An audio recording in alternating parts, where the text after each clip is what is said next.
Good morning, everybody, and welcome back to Money in the Law, my FM 101.3, and Holliston Cable Access TV, or HCAT, or the Holliston Hub, as then it comes. Nope, it's coming.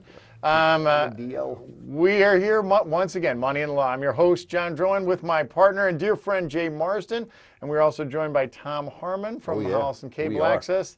It's like the team, like we're the team right now, and we're bringing you Money in the Law for in our whatever season it is. It's been a couple. It's double digits. A couple under our belt. So we've been doing this. We've been doing this thing. How nervous you were the first time you did the show? I was nervous. Remember you came in, you had the big headphones on. I was. And you were like, I was nervous. Well, I was trying to, you know, I was trying to be like my partner. You know, he's like he seems so you know, because you had some political experience at that point, right? Oh, I was no stranger to the microphone. No. You weren't afraid to get up in front of town meeting. And, no. I'll be answering some questions right now. John, for Cassandra. Everyone seems a little mad. Okay, incoming. Why are you guys mad at me? Why is everyone yelling at me? So I was a little nervous in the beginning, but you know, you get used to it after a while. And then I realized, well, we're on AM, so there's that. But but it's funny. So then it translates, right? So we're on the radio for the first time years ago, right? To your point, right? You're out and about, and then at some point you're asked to do something with the HCAT folks, or you're on a show. So you're on it for running for election. You're on there every year, and so that becomes this whole like you're a little bit more, from a media perspective, you're a little bit more comfortable, either in front of the mic, behind the mic, in front of the camera. You just kind of rolling with it, right? Right. And so when my daughter, who is a communications film production major at Hofstra.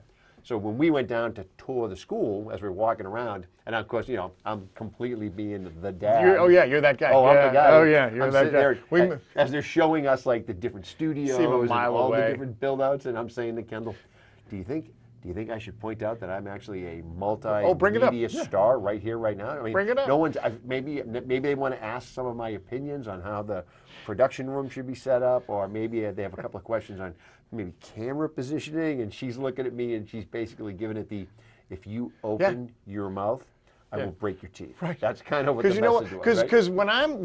Because if I'm there, if I'm in that crowd, if I'm on that tour, I'm like, I'll be saying to my daughter, I'm like, watch this guy. Yeah. Watch this. Here he goes, right? Yeah. You can't make it up any better, right? This guy's out of Central Casting. Yeah.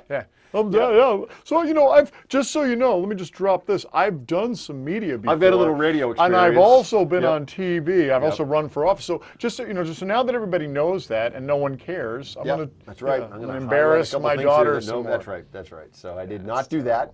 I made the joke over and over again and kind of kept her on the edge. That's right. Keeping her honest. Yep. That's right. Yeah. Yep. Kind of every once in a while. Every once in a while, I fake a hand raise. Give one of these. Any more questions? Give the old. Any questions? Yeah. She's ready to just like. We're ready to move. Don't. No. Yeah, you know what? Just one more thing. One more thing. Where's the restroom? Exactly. So good stuff. How you doing? Everybody good? Everybody's good. Fantastic. Yeah, sorry, I'm going out of the line. No, it's okay. It's okay. Everybody's good. We're it's funny. So everybody's back, kind of where they're supposed to be. Yes, and I feel like the spring versus the fall. I feel like the spring goes by in the blink of an eye. Yep, I agree. So you're trying to kind of, and again, like not only in like your personal life and kind of your kids kind of, especially if they're in school, like that school year goes by quickly, but work as well, right? Like work, now it's like it kind of picks up, and it's almost like you're on this downhill, things are moving. Some momentum. Going. That's right. I completely agree with you. There's a lot of momentum. So we're trying to like plan it all out, because before you know it, it's going to be, unfortunately or fortunately, your good weather's going to be here. And it's going to go by, and you're going to be like, thank God, right? Gosh. When you start thinking about Cape Cod, and ooh, that's right around Patriots Day is when that happens. That's right. Patriots. So so we're doing good. Everybody's, like I always say, everybody's where they're supposed to be. So everybody's got somewhere to go. So it's good. Right. And how's Rye? How's the being back home? Like it's funny. World? So being back home, she actually just called me 2 minutes ago before I jumped on air, so I couldn't take the call. We've been missing each other, but.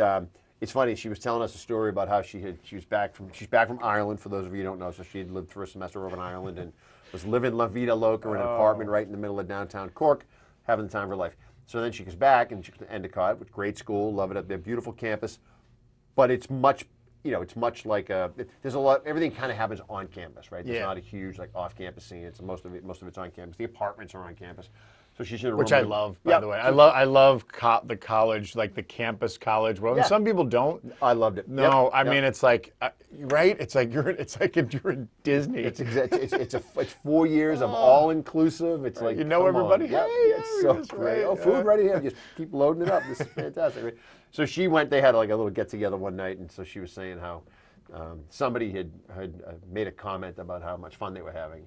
And I was laughing, and I'm like, "You're back on campus now. Like you could swing from the chandeliers over an island. Yeah. Nobody could care less. They'd actually say, "Get out of the way. It's my turn." Right now, a little bit I different. think it'll hold both of us. Yeah. Yeah. Now you're under a little bit of a different set of rules. So, but she's loving it. She's loving glad to be back at school. Loves what she does. So it's good. It was funny. I actually bumped into one of your relatives, your sister-in-law, the other day, just like out of the blue. Sure. Right. And I had said, you know, it was one of those things. And I need to say this on the air so she doesn't feel awkward. I'm like, you know, listen. She's like, how's it going? I go, yeah, you know, but your brother-in-law, you know, I'm dragging him along, like, you know, and I go, listen. I go, don't tell him I said this, but you know what?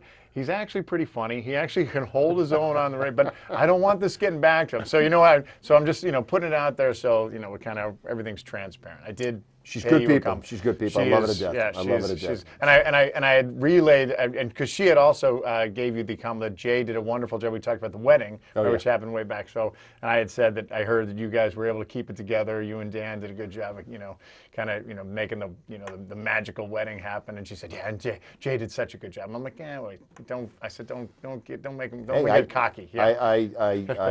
I held up my end of the deal. You did, yeah. And then the gun went off. You fulfilled and it your. was like, yeehaw. Yeah, you had a contract. You did it. You I met all my obligations. Yep, and then it was go time. That's good. That's exactly right. And it was go time. Yep. Speaking of go time, what do we do? Oh, Tom, how you doing, buddy? I mean, it's not that we're not ignoring you. It's just, you know, that's the thing is we don't see each other for a whole week. No, it's like, well, that's right. Yeah, we don't really talk. Yeah, we don't. A lot to we don't catch talk up. outside the studio.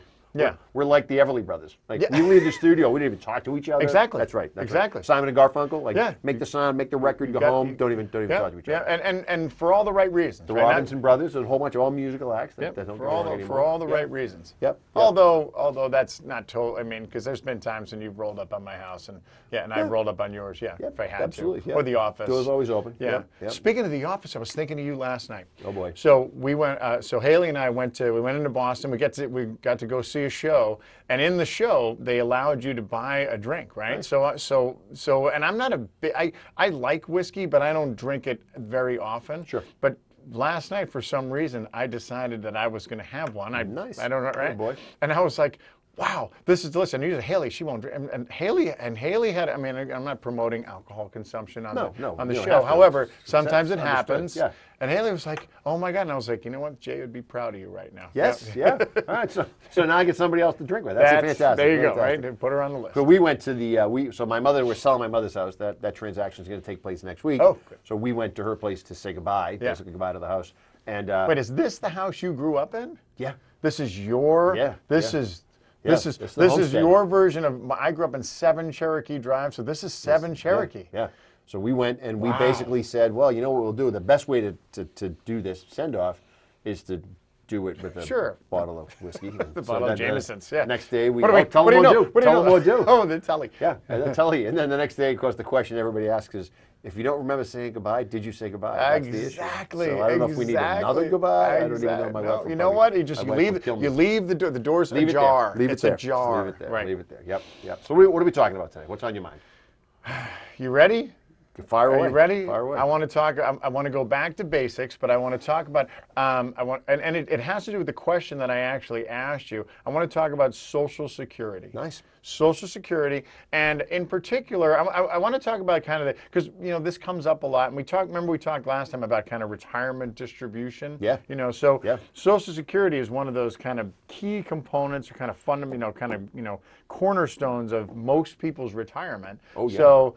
I'd like to review, because you get this question a lot, so I want to do and we've talked about this on the show before, I want to do a review of, okay, what's kind of the general rule with Social Security, But I also want to talk about Social Security with respect to Medicaid. And that was the question that I had for you. If you remember, I had a client who potentially could be going into they have two, they're married and they have two Social Securities, but the one who has the higher Social Security potentially could be going into a Medicaid situation. Yeah. So, and this is something that people, I don't think a lot of people are aware of, especially if you're in the, because this isn't a very uncommon thing. If like, this is our income, is kind of predominantly Social Security, but then, oh, by the way, what if one of us has to go into a Medicaid or a long-term care nursing home situation, and then what happens to that Social Security? And then because that's a significant part of somebody's what happens income. mechanically, how does it work, and kind of where those whole things All right, go. so we'll do like both of those things today. Love it. I know. All right, so we'll take a break. Yeah, quick break. We'll take a break. Jay's going to do a couple sit-ups, and we'll be right back. So don't go anywhere, Tom. You're doing pull-ups. You need a pull-up bar right there. Well, he's got those shoulders. He does. Yeah, he's clearly. It's going to be seasoned. You know why? That's exactly right. It's going to be He's seasoned, right? 320 on the middle of the fairway. All right, we'll take a quick break. We'll do a review of Tom. Make sure that he's back. Swing review. Swing review. He's back on. Don't go anywhere. We'll be right back. And we're back. Money and Law on My FM 101.3. Jay Marsden with the Marsden Law Group. The Money and the Law Group. Made Effort Financial. Someday. Tom behind the camera, making us look good, steering us along here as we talk about all things money, all things law. Reminder for anybody who is interested. That's right. Here it is. End of the month, February 28th. We have we're sort of referring to it as take the guesswork out of guardianship workshop. So that's too long. That's too long a title. Right, guess who's the guardian? How about that? Guess the guardian. Wait. Guess the guardian.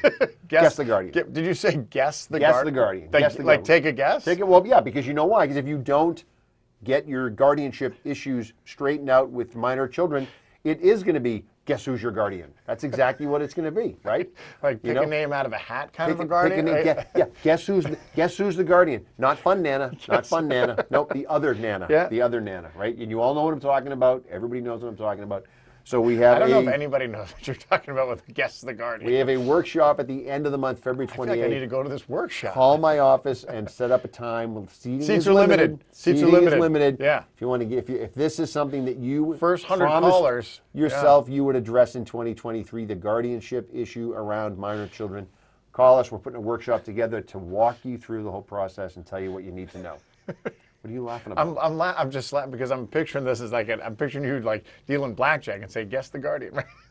And you know what? And you can, that image is that's kind of exactly what you're sort of leaving it to. Yeah. If you don't get in front of it, that's what you're doing. Right. You're leaving it to the luck of the draw. Spin the wheel. Spin the wheel. Put all your family members on a roulette wheel. Spin it and let's figure out who becomes the guardian. Well, I mean, and in all seriousness, I've kind of learned this from whenever anybody asks me about legal stuff, I say I can tell you what I know. Sure. I'm not a lawyer, however, I work with one on TV and the radio, so I have experience in it, but I'm not. Of course, I don't say that I'm a lawyer. So you must take legal advice, but I will say this: the one thing that is throughout the entire time I've been in the business is, to me, there's nothing more, especially for the younger, that younger family, there's nothing more important. That's why you have a will, is the guardianship, right? Yes. Because, we've said it 1,000 times, your money's gonna find its way to where it's supposed to go, for the most part, right? Yeah.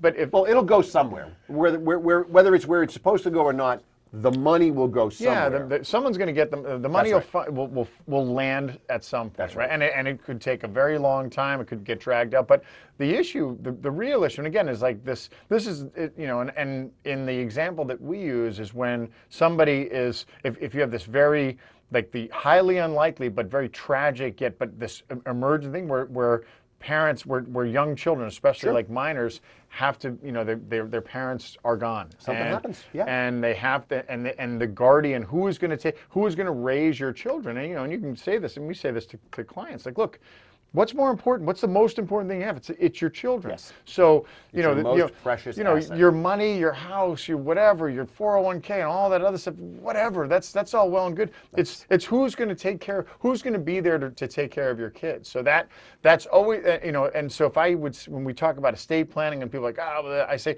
for no other reason.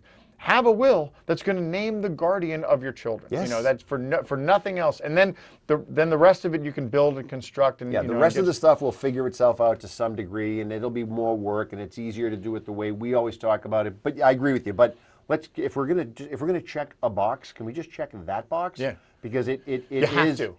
That's right. You're almost committing parental malpractice by not getting it done that way. Not right? almost. You are. Yeah. Like you are because again, and then and we've talked about this on the show, and I don't want to go into it, but just think about like how, let's say there is some money, right? And that's that. And so if there's some money involved, then all of a sudden people who probably you don't want to be the guardian, Correct. or probably aren't qualified, or probably aren't, in your mind's eye, you're like, you know what? The last person I want to raise, our children is your brother, or something. The last person I want raising our children with our money is your fill in the blank, right? Yeah. Or my fill in the blank. And so why don't we just memorialize it, get it done, take a deep breath, and say, all right, we've at least got this thing covered. Yep. So if you want to hear more about this, 28th of February, go there. Limited seats, go. Because this will solve. This is one thing you have to do. Like, it will bring some answers and some resolution to this issue. So back to our topic at hand. All right, so we're talking about Social Security. So the first part of the show, we're just going to do a little Social Security review. Everybody knows what we think most people have a general concept of Social Security, and the idea of kind of when you're supposed to take Social Security. People are, there's always the kind of the two. There's all kinds of math. Yeah, there's like the two camps. Like, well, I want to take Social Security as soon as I can, or it's because people they kind of, as they get closer to 62, they're like, well, wait a minute, I can take it at 62, and you're like, yeah, you sure can. If you qualify for it and you have your 40 credits and nice big reduced benefit. Yep.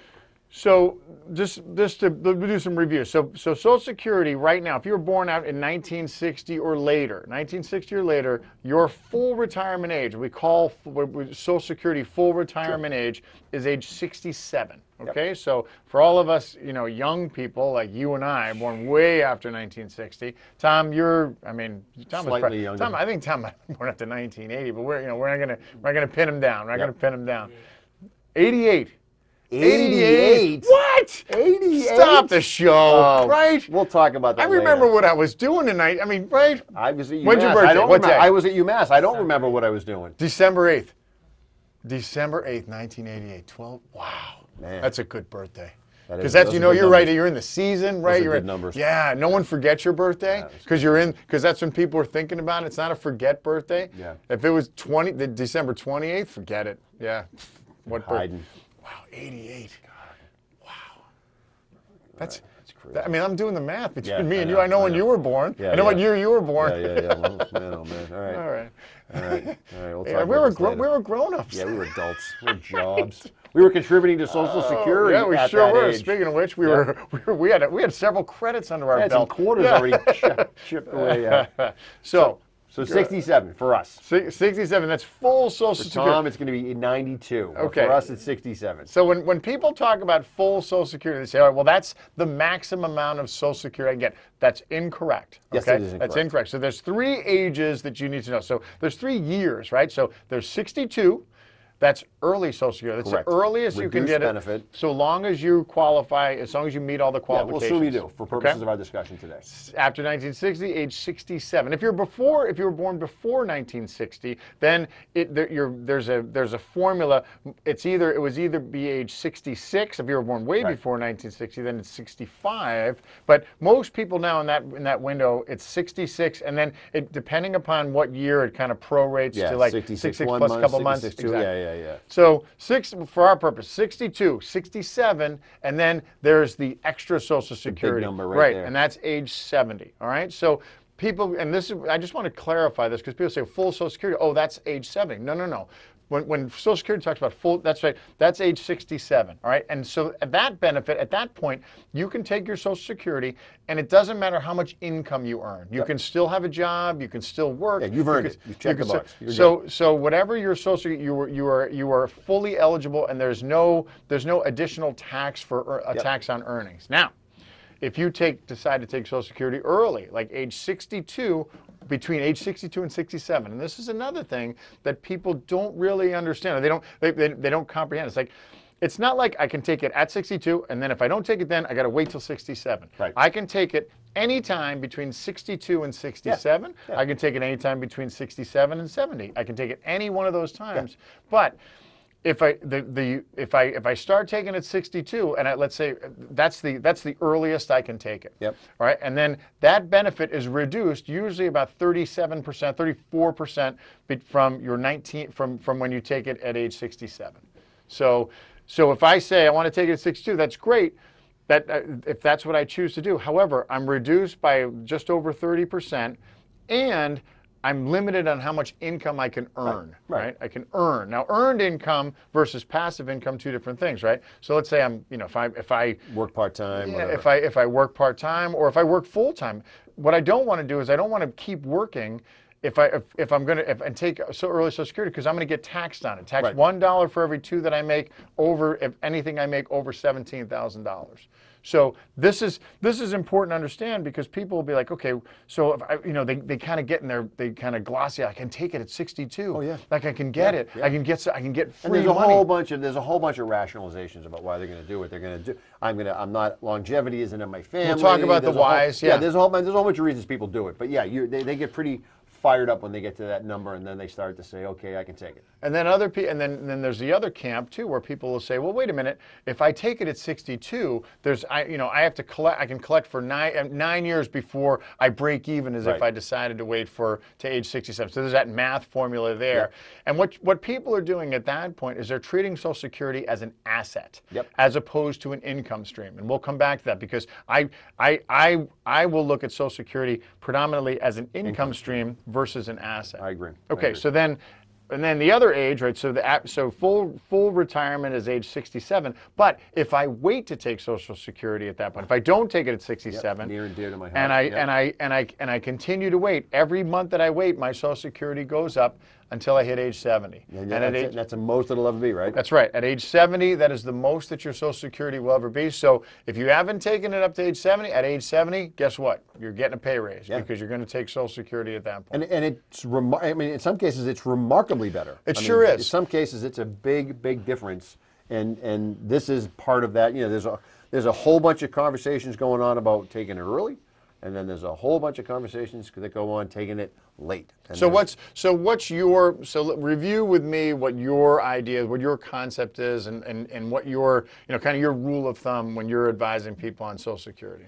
I'm going to tip my hat to you on this, because I used to get caught up in these conversations all the time, and we would go through the catch-up provisions or the break-even provisions and all these conversations.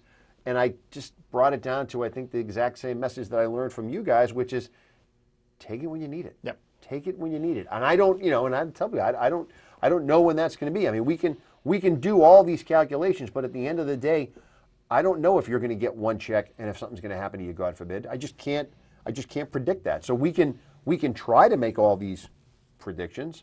I have no idea what's going to happen, and you might get it for 2 years, you might get it for 20 years. I don't know. I mean, my preference, if somebody says to me, what do you think? My preference is I would like to see you wait until you're 70 to take it.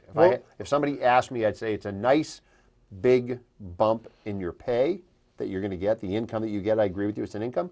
It's not an asset, it's an income. And any future raises that come your way are on that higher number. That's right. So I think it's a very good hedge against longevity risk. So I'd like to see somebody wait. But that depends on so many other factors. Are you going to work? Are you going to have to take money from other assets to make up the difference? So then it goes back to well, do you need it? If you need it, that's a different animal. Yeah, that becomes the big question. It's like, well, if I, and there's some people that are like, that they feel like that. I just want to wait. I just want to wait as long as I can, wait as long as I can. But, but they're like, oh, I'm retiring at age 65, but I'm going to wait to take my Social Security, because if I do, they see that number. They're like, oh, wow, if I take it now, it's $2,500. Right. If I wait, it's $3,300. That's a big pay raise, which it absolutely is. However, you just brought up the point. The problem is, let's say I'm retiring at 65 and I need money. I need income. So where's my income going to come from? And if I have, like my war chest full of money that I'm going to generate the client says, well, I need $8,000 a month. And you're like, okay, and I have $1 million. You're like, okay, well, that's 8%. That's or that's more than that. It's more. That's almost 10%. It's a lot of pressure on your principal. Yeah. So what you're doing is you're kind of putting pressure on your assets in order to generate this income. When if you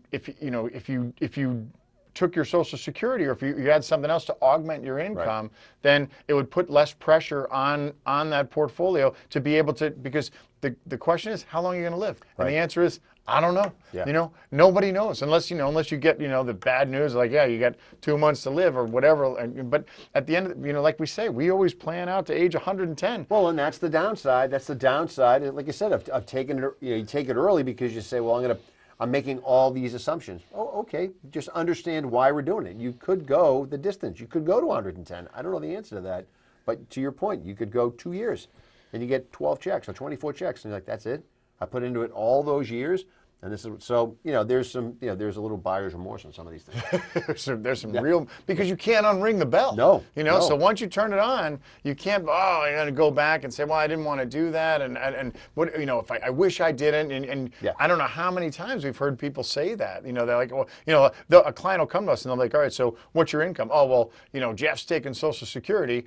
And you're like, well, Jeff's 63 years old. Why is Jeff taking Social Security? He looks like a healthy guy. And well, because he was tired of working at this, and he's done, and he's took his Social Security early, and now he does like daddy daycare or something like that. Part-time gig and plus the Social Security, and that covers us. Yeah. Okay, great. But to your point, you can't unring that bell.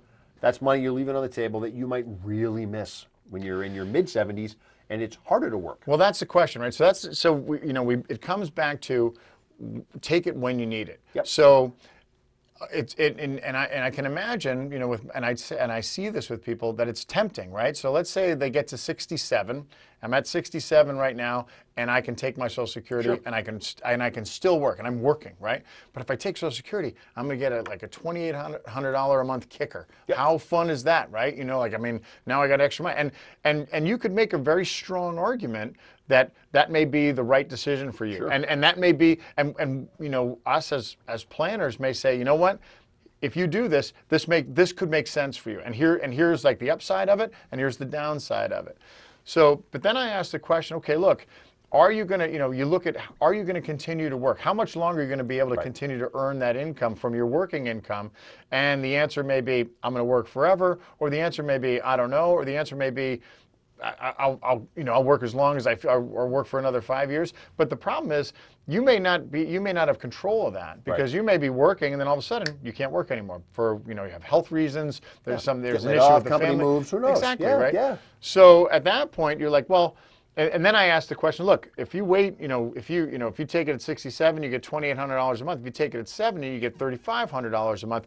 What would you rather have? Right. What would you rather have as an income, right? And you're like, well, the obvious answer is I'd rather have $3,500 a month. Sure. Right, because of the ability to be able to have income and and be able to pay my bills and do the things that I want to do. So at that point, that's where that key question: do you need it, right? And here's a way. And I guess the message I want to say is, you're not being cavalier by saying it that way.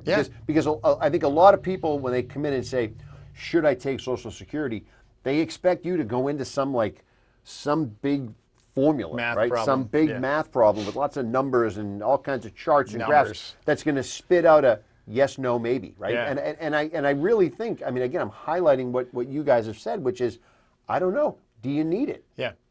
And putting aside the fact that people do have this feeling of like, well, I want to get it because I paid into it. I've earned it, and I don't want to leave it on the table. Yeah, and that's the issue. That's where really, people get stuck. Because they're like, well, I've donated to this my whole entire working life, so I'm owed this, kind right? of tired of waiting for it. Yeah, this is the payout. This is what I waited for. This is what it's all about, right? This whole system and blah blah blah. And that could be a very strong and compelling argument. However, again, it comes back to, and we really try to focus on this. I say, look, don't think of it as an asset. Think of it as an income stream. Income stream first, asset second, right? Because again, if you get to that point where you're like, okay, well, if I take it now, I'm going to get that extra money, and then I ask the question, okay, if you earn an extra $700 a month based on your overall picture, is that going to be that much of a difference? Right. Is that going to change whether or not you're going to be able to? Because some people are retired, right? Some people are retired and they have money saved up and maybe they have other income streams. Yeah. And at 67, they're like, okay, I'm retired. I can now get my full. I've waited this long, or they've waited to whatever age. I've waited this long, and now if I take it, then I'm going to get $2,800 a month. If I wait, I'm going to get $35. So that $700 difference to them, it's like, it'd be nice, but it doesn't change things. It doesn't change my glide path. It doesn't throw my trajectory off at all. It doesn't make me, if something happens, I'll still be able to stay retired. I'll still be able to do the things I want. So in that respect, at that point you can make the argument, well, maybe you don't need it. You don't need it at that point, right? So, and that's what we'll say. We'll say, look, Social Security rule of thumb is take it when you need it, or take it when you don't need it, right? So if you don't, and this brings it back to the argument of whether I take it early. So think about this: if somebody has, make up a number, $20 million, like they have, they're financially set. They may have a pension. They may have they may have assets, a significant amount or whatever. They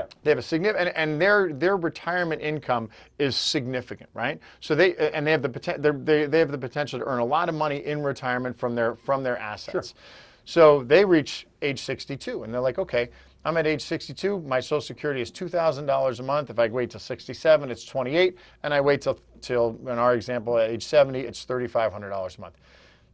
To me, to this particular client, it's like it doesn't matter, right? If I get $2,000 a month or $3,000, it's not going to change anything. It doesn't. That additional $1,500 difference is not going to change my glide path at all. And they're potentially playing the long game, saying, look, you know what? I don't use it. I don't need it.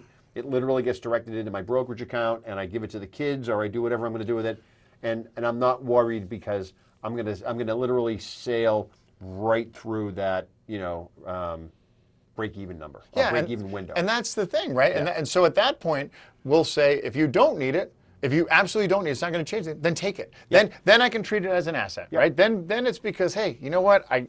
If I take, because then I can say, I don't know how long I'm going to live, but I know the difference between waiting till 67 or 70, that's not going to matter. It's not going to change. So if you're in that situation, then we would say, yeah, if I'm you, I would take it right now.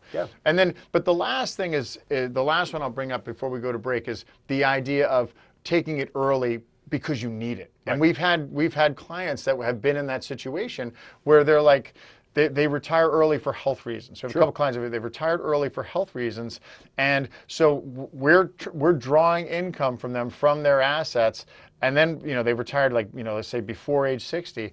They get to age 62, and we've been having, like we talked about, pressure on your portfolio. At 62. That's a difference. That's hugely impactful. That's a big difference. So, and again, we can always say, well, how does we can say which way the market's going, are things going well, and that's the beauty of being able to, like, if I don't take it at 62, I can wait a month and it goes up a little bit. I wait another month, and we'll kind of do it in like these 6-month leapfrogs. But at that point, I'll say, and in this particular case, we said, look. You're taking Social Security. You need it. Yeah, you need it because it'll alleviate some of the pressure and enable you to be able to sustain your income for an indefinite amount of time. Yeah, that becomes the long-term play to say, look, this is going to get your other part of your portfolio buttoned up so that it's there for you, because now it's truly a longevity risk issue. Yep.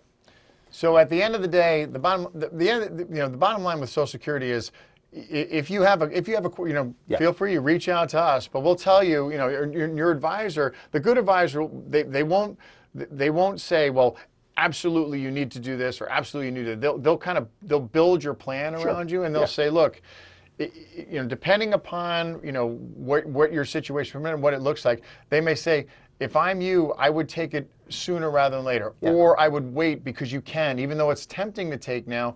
Wait a little bit. Well, they'll give you a rationale for all of the scenarios, and then you got to figure out which one of those applies most to you, right? That's right. To your point, right? Okay, you've got this much plus your income. Here's what happens if we don't do it this way, and then you can make an educated decision that will all tell you right off the bat.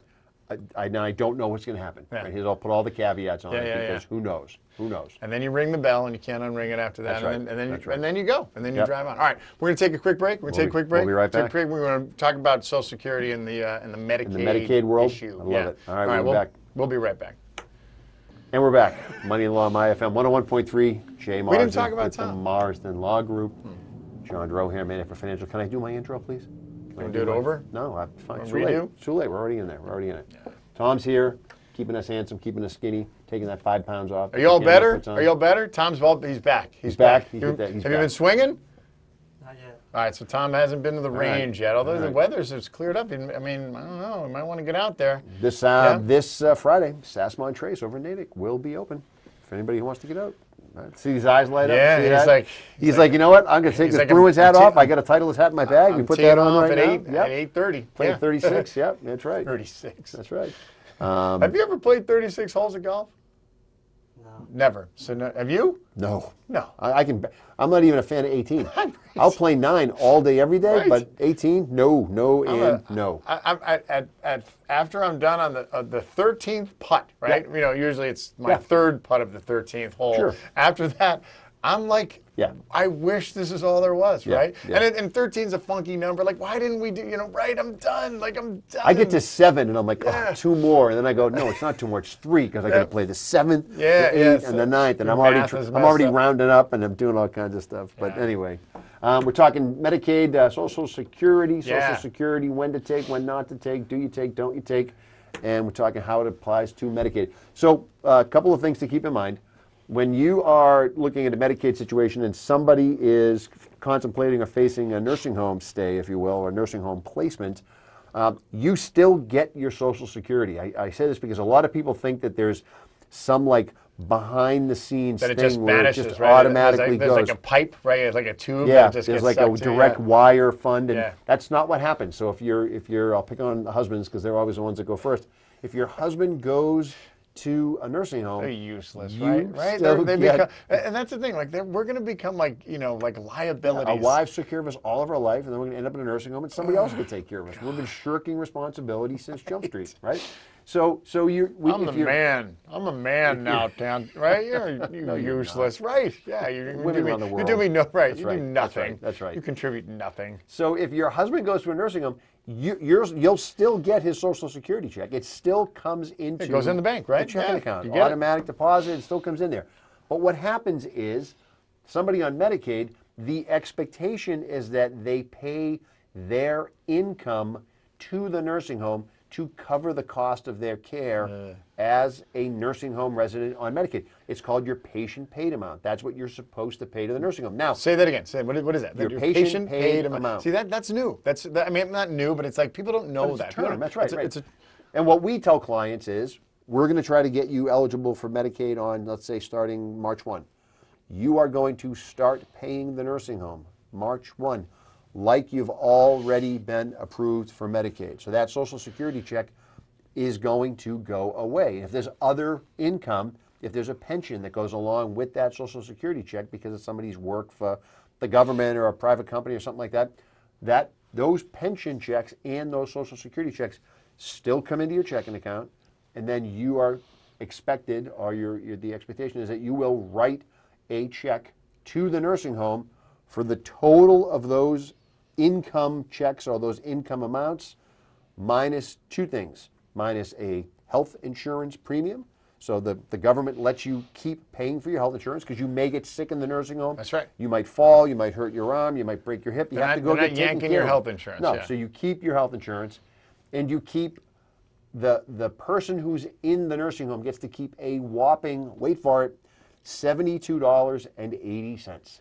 $72.80. That's kind of like your spending patient fund. Needs amount. Oh, so your PNA. So $72.80, and now because there's online betting and gambling, you can just send that right. Yeah, that doesn't buy you a lot of bets at FanDuel. No, does not buy you a lot of bets at FanDuel. We tell people it covers newspapers and haircuts. That's about it. So here's the situation that my client was in when I called Jay earlier, or a couple weeks ago, is they have a couple, man and woman, and again, they're married. They live in a house that's owned by their daughter, right? Sure. So they live essentially rent free, and they both get Social Security. But if in this case, the husband's failing and potentially could end up in a nursing home. So right now they're used to like their Social Security is their income, and it's 2 Social Securities. But now if he goes into a nursing home, then here you go. Then essentially that Social Security could potentially all go away, right? It could, potentially, right? Yeah. So the lawyer answer is always, it depends. So use that fact pattern, use that hypothetical. Husband goes into a nursing home. That's very, very common, exactly what you just said, which is, if my husband goes to a nursing home and all of his income, Social Security or Social Security and a pension, is required to be paid to the nursing home, how do I live my life, exactly. right? So Medicaid has an allowance for that, right? So you talked about the PPA, your patient paid amount. Talked about your PNA, your patient needs account. Well, Mass Health, Medicaid, same thing. They have a monthly maintenance minimum needs amount, the MMMNA. The MMMNA. Say that 3 times fast, right? So what that means is when we apply for Medicaid for a client, we will, if it's an exact scenario we just talked about, which is without my spouse's income, I'm effectively impoverished. Impoverished, right. We can ask Medicaid, we have to justify it, we have to prove it, but we can ask Medicaid, can I keep some of my husband's income that would normally be paid to the nursing home? So the question is, would there ever be a situation where you could keep all of it? Yes. There is. Yes, there could be. So, depending on your financial situation. So, and let me just play this out a minute. So think about what's happening here. So your spouse is in a nursing home, and every month and they can't have over $2,000. This kind of throws people off, and they can't have more than $2,000 in their bank account. And so everybody says this to us all the time. But then his Social Security and his pension are going to come in, and that's going to push him over $2,000. And then they're worried that bells and alarms are going to go off, and Medicaid's going to come running. And guys are going to be propelling into windows. That's right. Yeah. That's not what happens. They give you, in theory, you have 30 days to fix that. So think about how it works. They're saying, we get it. You know, if your husband has $1,800 in his bank account and he gets a $2,000 Social Security check and a $2,000 pension check, I got it. Now he's got $4,000 extra dollars.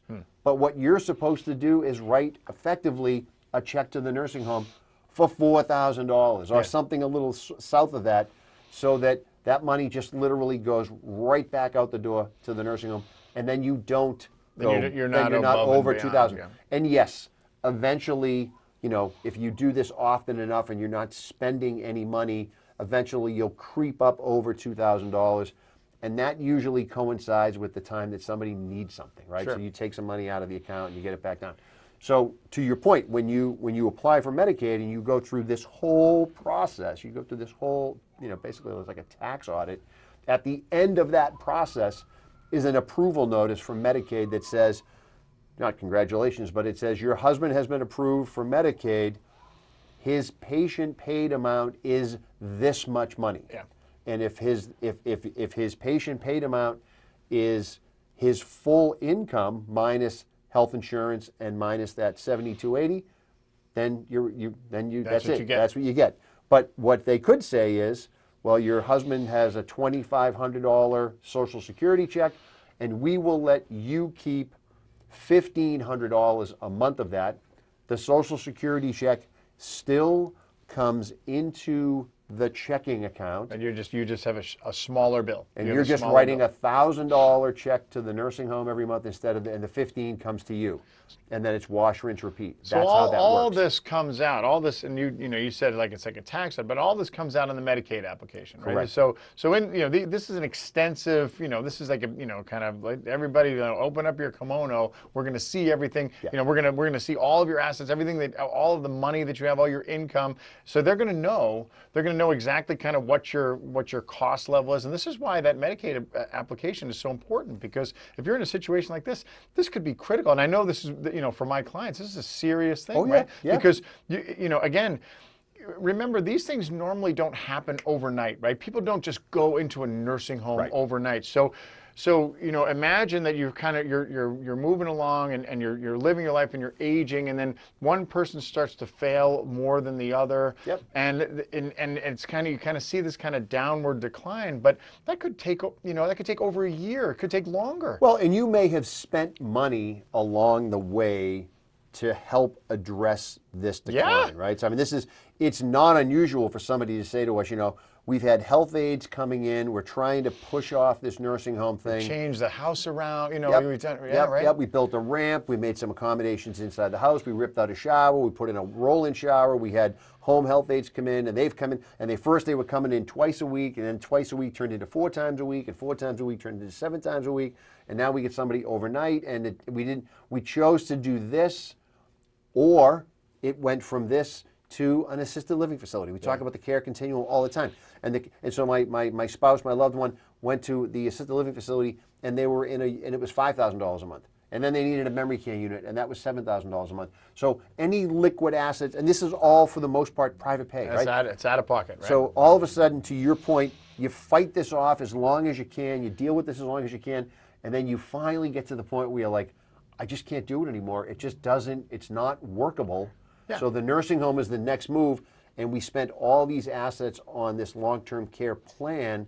So all we have for our income is either a pension or Social Security. Yeah, and because we've spent a lot of our money. And this is why, you know, these situations, you gotta, you don't want to, you want to, when you get into these situations where it starts to happen, you know, it's best to kind of start getting your head around it and understanding it, you know. And some people, you know, and it's not like you're just going to immediately put somebody into a nursing home, but at least you're going to understand kind of what one of the potential contingencies is the one you just said. Like, we could end up spending a significant amount of our assets, which means that, you know, maybe we weren't using them as income, maybe we were in our retirement, but at this point, there's a chance you could spend it down. Well, and what we'll tell a lot of our clients, and again, this isn't age specific. I mean, clients will come in and we'll say, look, there's 3 parts to your plan, right? There's your probate while you're alive, probate avoidance while you're alive part of your plan.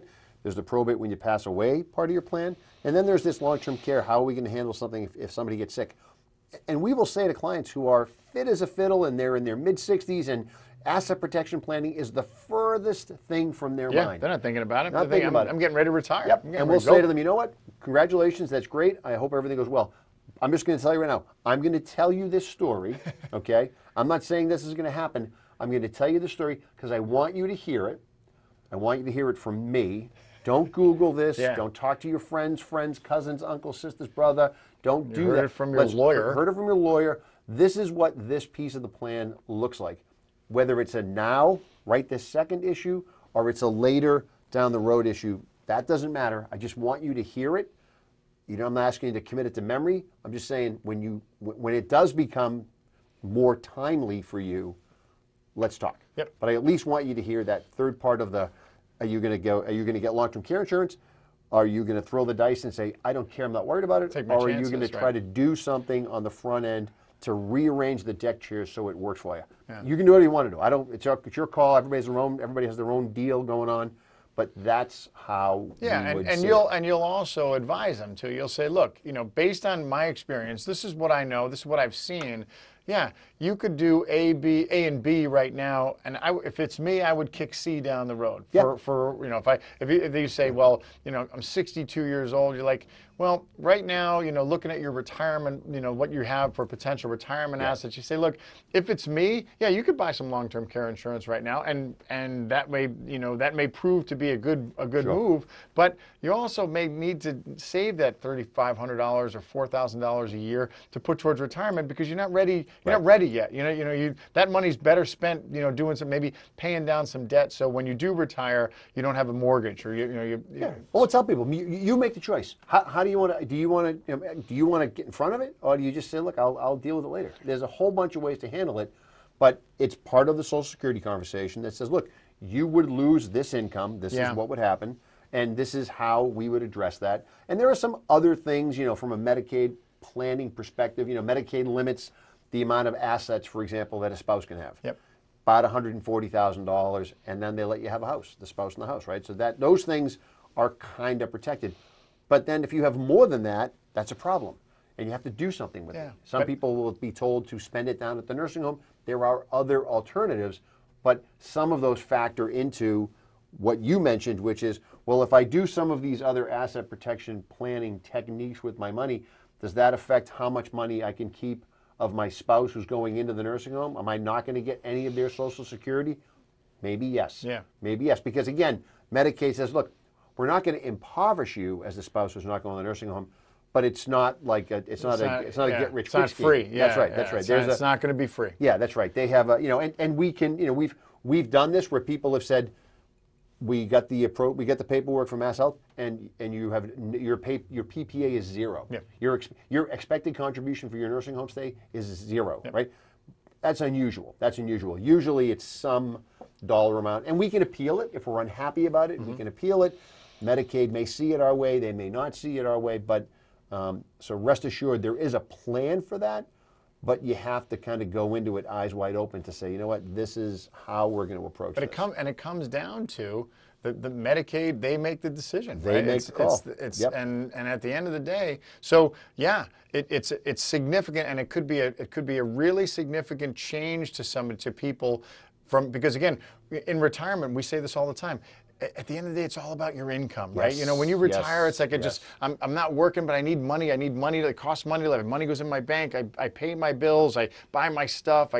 So that's what I'm used to. And if that changes, if that goes down or changes significantly, then that could be a big change in your life. Well, and my bet is that with the exception of the two investment professionals in this room, most people are not having a conversation with you that says, well, I know you have this income, but let's game plan this out a little bit, because if somebody gets sick and if you're using Medicaid as your long-term care plan, you're going to be giving up somebody's income. Yeah. And so, and why that's important is because in many cases, when you come into this Medicaid plan, you're either sitting on a pile of dough and you say to yourself, Jay, it doesn't matter for us. We're never going to be in the Medicaid We're never going to qualify. It's never going to qualify, and we're not going to move heaven and earth to get there to qualify. And then there's a bunch of folks that come in that absolutely qualify just from a whole. It's going to be an easier path for them financially for a whole bunch of reasons to qualify. And then there's everybody else who's right in the middle. And those are the people who always say, geez, I feel like I did a little bit too much. If I had nothing, I'd be qualified. If I had too much money, I wouldn't care. Those are the people that the loss, not your whole plan for retirement is income, and then the lawyers come in and mess it all up and say, well, what if that income not only is gone, but isn't even part of your household calculation, because you're saying Medicaid's our long-term plan, but have you, if that's your case, have you planned for the loss of the income that goes along with that plan? Most people have not done that. So you need to be careful with that conversation. Great stuff. I mean, we all learned something today. Tom, Tom, born in 1988. He's like, it's great. Like, what is Social Security and Medicaid? Like, I care. Dude, how old are you two? How old are you? How old is this show? What's the difference between 88 and 68? I mean, I don't know. Don't even. We got to go. He's the youngest guy I know. Good show. You could be the youngest human being I know. Good looking, too. Good looking. Yep, that's right. So, all right, everybody. The youngest pro golfer I know. That's right. That's right. Great show today, everybody. My FM 101.3. Jay Marsden, Marsden Law, John Drohan. Made Ever Financial. We'll see. You won't see me next week. Oh, really? Unless you want me to dial it in from down in the Keys, my friend. I don't know. The tech is going to be able to handle that. I'll tell you all about it when I come back. So we'll be back in 2 weeks. 2 weeks. Back in 2 weeks. Right. 2 weeks. All right. Have a great week, Thanks everybody. for joining us. Bye-bye.